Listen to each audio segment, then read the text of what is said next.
नमस्कार दोस्तों, आप सभी का स्वागत है हमारे इस नए चैनल में। तो दोस्तों, आज मैं आपको बहुत ही इंटरेस्टिंग और महत्वपूर्ण टॉपिक के बारे में बताऊंगा, क्योंकि दोस्तों आप सभी जानते हैं कि सरकार के नए रूल की वजह से हमारी ज़िंदगी में और बहुत सी दिक्कतें आती है। तो ऐसे कोरोना काल में भी हमें बहुत दिक्कतों का सामना करना पड़ा। तो दोस्तों, ऐसे में हमारे जीवन को, शॉपिंग, ऑनलाइन शॉपिंग को और बहुत सारे ऐसे जो कैश के जो फंडे हैं, हम जो व्यापार पे यूज़ करते हैं, उनसे बचने के लिए हमें ऑनलाइन ट्रांजेक्शन करने पड़े। और उसमें बहुत ही अच्छा काम हमें दिया था गूगल पे और फ़ोन पे ने। तो ऐसे में सरकार ने भी क्या उनको इन ऐप्स के ज़रिए, यानी कि उनका कहना है कि इन ऐप्स के ज़रिए पूरा जो ट्रांजेक्शन है इंडिया का 100% ट्रांजेक्शन पूरा इन्होंने ही काबिज किया है। ऐसे में गूगल गूगल गूगल पे और फ़ोन पे को जो ट्रांजैक्शन लिमिट दिया है उसमें कटौती करने का काम सरकार ने किया है। इसके लिए उन्होंने अपने रूल को बनाया है। तो ऐसे में अगर आप बात करते हैं तो यूपीआई का यूनिफाइड पेमेंट इंटरफेस, तो यानी कि यूपीआई एक ऐसा प्लेटफॉर्म बन चुका है जो कि हमारे कोरोना काल में इसका बहुत यूज़ किया गया। और दोस्तों, हमने इससे बहुत ही अच्छा फ़ायदा किया। अगर हमें ऑनलाइन शॉपिंग करनी थी तो यूपीआई पेमेंट गेटवे ने हमें बहुत ही फ़ायदा दिया। मगर दोस्तों, इस जो यूपीआई के लेकर जो गूगल पे और फ़ोन पे की जो ट्रांजैक्शन है, उससे सरकार को बहुत ही नुकसान पहुंचा है, क्योंकि भारत सरकार ने ये जाना है कि 100% फैसिलिटी ट्रांजैक्शन, यानी कि नेट बैंकिंग का पूरा जो ट्रांजैक्शन होता है वही गूगल पे और फ़ोन पे ने काबिज कर लिया है। जो मार्केट है उन्होंने काबिज कर लिया है। तो ऐसे में इंडिया के जो ऐप्स है, यानी कि मैं आपको बात करने वाला हूँ पेटीएम की। तो पेटीएम के ज़रिए हम बहुत ही कम ट्रांजैक्शन करते हैं। ऐसे में सरकार को इससे दिक्कतें हो रही, इसलिए उन्होंने कुछ नियम बनाए हैं। तो हम आगे जाके वो रूल और नियम जानेंगे। मगर दोस्तों, इससे पहले हम जान लेते हैं एंजल ब्रोकिंग के बारे में। आप अगर ट्रेडिंग में इंटरेस्ट लेते हैं और दोस्तों घर बैठे अगर पैसे कमाना चाहते हैं, तो दोस्तों आपको शेयर मार्केट में सबसे बेहतर फुल टाइम ब्रोकर की सर्च कर रहे हैं तो हम तुम्हें रिकमेंड करेंगे कि एंजल ब्रोकिंग। तो दोस्तों, एंजल ब्रोकिंग एक ऐसा प्लेटफॉर्म जो कि आपको पूरे साल के लिए पहले एक साल के लिए आपको फ्री में मेंटेनेंस खर्च कोई नहीं होता और आपको फ्री सर्विस देता है। और दोस्तों, पर आपके डील के ऊपर 20% मतलब 20 रुपीज़ चार्ज करता है फ्लैट।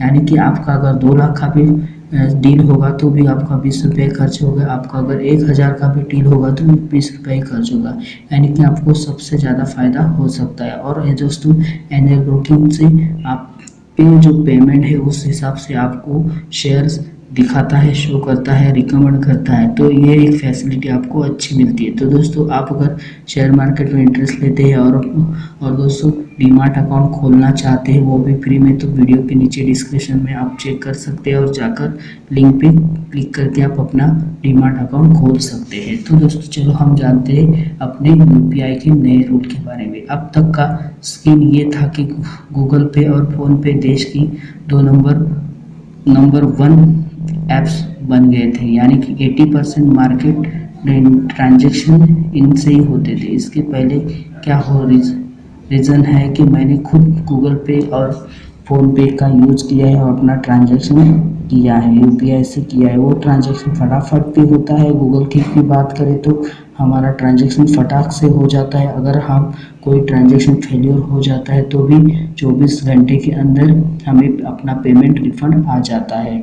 और दोस्तों, उसके साथ ही आपने भी यूज़ किया होगा तो आपको भी पता है कि गूगल पे कैशबैक ऑफ़र भी देता है, उससे हमें फ़ायदा भी होता है।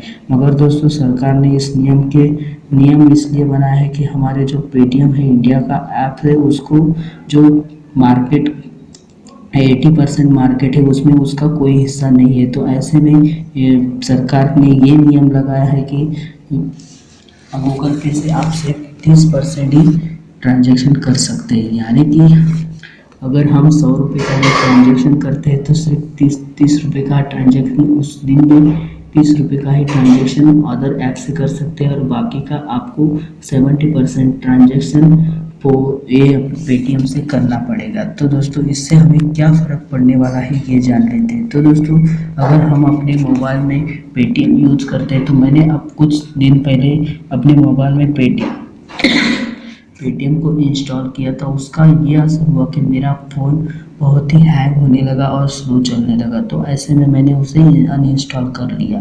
मगर दोस्तों मैं आपको बताना चाहता हूँ कि सरकार कह रही है कि गूगल पे भी आप 30% ट्रांजैक्शन करो और बाकी का ट्रांजैक्शन अदर प्लेटफॉर्म पे करो। तो दोस्तों ऐसे में अगर हमारे मोबाइल फ़ोन में कितने ऐप्स अगर रहेंगे तो और दोस्तों उसमें ऐप्स रहने की बजाय हमारी जो पेमेंट गेटवे है वो हर एक प्लेटफॉर्म पे अगर शेयर होती रहेगी तो हमारा जो अकाउंट है, बैंक बैलेंस है, उसे खतरा पहुंच सकता है। क्योंकि दोस्तों उसमें से गूगल पे हो गया, फ़ोन पे हो गया, पेटीएम हो गया, अगर ये 2-4 ऐप्स अगर हमारे फ़ोन में आते हैं तो हमारा जो अकाउंट है, अकाउंट पूरी शेयर हो सकता है। तो दोस्तों ऐसे में हमें अपना अकाउंट बचाने के लिए कुछ करना पड़ेगा। मगर दोस्तों सरकार के इस नियम से हमें बहुत फ़र्क पड़ने वाला है। एक के साथ हमारा मेमोरी बढ़ने वाली है, मेमोरी स्टोर बढ़ने वाला है, उसके साथ ही हमारा जो पेमेंट गेटवे है वो डिवाइड होने वाला है। और दोस्तों हमें कितना भी ट्रांजेक्शन करना पड़े तो हमें 2-4 ऐप्स पे यानी कि 2-4 इंडियन ऐप पे या हमें रखना मतलब डिपेंड रहना पड़ेगा। तो ऐसे में हमारा वक्त भी ज़ाया होएगा और हमारा जो सिक्योरिटी है वो भी चला जाएगा। तो इस तरह से हमें इसकी दिक्कतें झेलनी पड़ेगी। दोस्तों इस तरह से ये जो रूल है तो आपको कैसा लगा ये हमें कमेंट्स में ज़रूर बताइए।